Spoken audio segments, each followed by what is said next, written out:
je tiens vraiment, Madame Hessel, à vous remercier. Vous remercier pour nous avoir autorisé à donner le nom de votre mari à cette esplanade. Stéphane, au fond, a été un homme cohérent à travers toute sa vie. Je pense qu'il le tient de l'époque où il a été en camp de concentration. Il a été un survivant et les survivants se sentaient une responsabilité. Cher Christian Hessel, merci de nous autoriser donc aujourd'hui ce geste d'inaugurer avec vous ce premier lieu public dédié en Belgique à la mémoire de votre époux. Merci de nous permettre enfin de répondre à ce propos de Stéphane lorsqu'il proclamait « Je n'ai de sagesse que celle que l'on me prête et d'influence que celle qu'on veut bien m'accorder ». Autre trait de Stéphane Hessel, sa cohérence. Pour le diplomate qu'il était, il s'agissait de faire partager avec intelligence ses engagements et pour ce faire, il avait un art exceptionnel, l'usage du mot, celui du verbe. Intelligent et plein d'humour, autre trait de sa personnalité. L'engagement de Stéphane Hessel pour la liberté, les droits humains et la laïcité s'est traduit en un impressionnant message volontariste adressé à la jeunesse. Nous sommes réunis aujourd'hui pour rendre hommage à un homme exceptionnel, un homme qui était devenu une légende de son vivant et dont l'influence perdurera très longtemps. Ce n'est qu'à la fin de sa vie que Stéphane Hessel est devenu une conscience morale de toute son époque.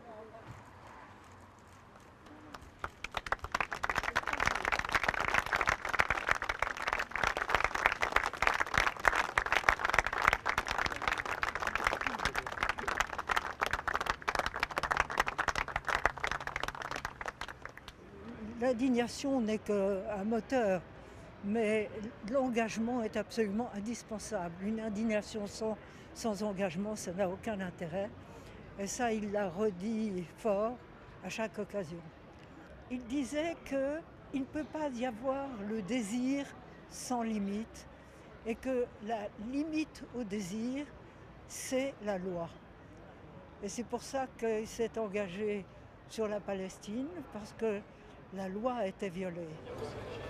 Et parmi les valeurs de l'ULB et parmi les projets de l'ULB, celui que défendait Stéphane Hessel est évidemment très très proche du libre examen, de la critique, mais aussi de la volonté de s'engager dans la société et pas seulement de rester en retrait dans une posture académique, je dirais, qui regarde le monde sans vouloir interagir avec lui.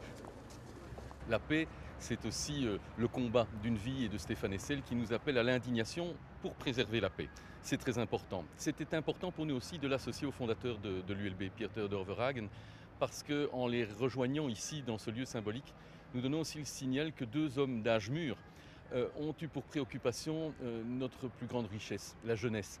Et c'est ce capital jeunesse que l'on méprise souvent ces temps-ci, pour lequel nous voulons retémoigner de la confiance, comme je l'ai dit, dans l'union entre jeunes et anciens. Chaque homme a sa part d'ombre et de lumière, mais comme on l'a dit tout à l'heure, on a évoqué ici trois personnes qui vont se parler longtemps encore, que ce soit Francisco Ferrer, que ce soit Verhagen ou que ce soit Stéphane Hessel. Au fond, leur combat foncièrement, fondamentalement est le même. Ce sont de grands humanistes qui se sont battus pour l'émancipation des individus, une émancipation qui ne se construit que par l'éducation, une éducation égalitaire, et qui permet effectivement d'opter pour une vision du monde où le progrès prend une place qui est le résultat d'une conversation, d'un apprentissage plutôt qu'une lutte et d'un antagonisme. Mais la seule maîtresse à cette vie.